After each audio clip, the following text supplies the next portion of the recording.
দুর্ভাগ্য আর কাকে বলে। এই ভদ্রলোক 33 বছর বয়স, 4 বছর আগে পায়ের 5টা আঙ্গুল হারিয়েছেন, সিগারেট খেতেন, পাইপ বন্ধ হয়ে গেছিল, অ্যাঞ্জিওপ্লাস্টি করার অর্থাৎ খুলে দেওয়ার পরেও এটা বাঁচানো যায়নি। আমার কাছে এসছেন, এইখানে আবার আরেকটা ঘা হয়েছে।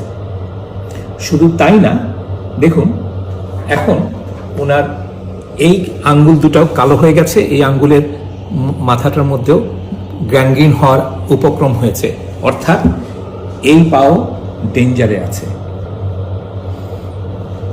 আমি 2 পায়ের কোথাও কোনো পালস খুঁজে পাচ্ছি না।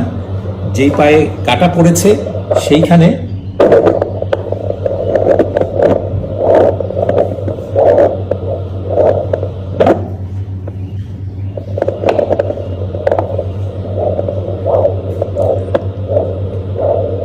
খুব সামান্য সিগন্যাল পাই।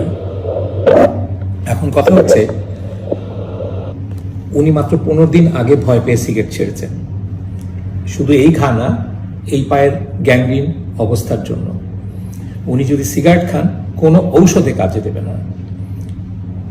অতএব যারা সিগারেট খাচ্ছেন তাদের কাছে এইটাও একটা সাবধানতা, কারণ উনি যদি সিগারেট খেতে থাকেন তাহলে এই পা তো বাঁচানোই যাবে না, হাঁটুর নিচে পা কাটতে হবে, তখন রোজগার বন্ধ হয়ে যাবে, ওনার উপরে যারা ডিপেন্ডেন্ট ছিলেন তাদের জন্য সর্বনাশ বয়ে আসবে।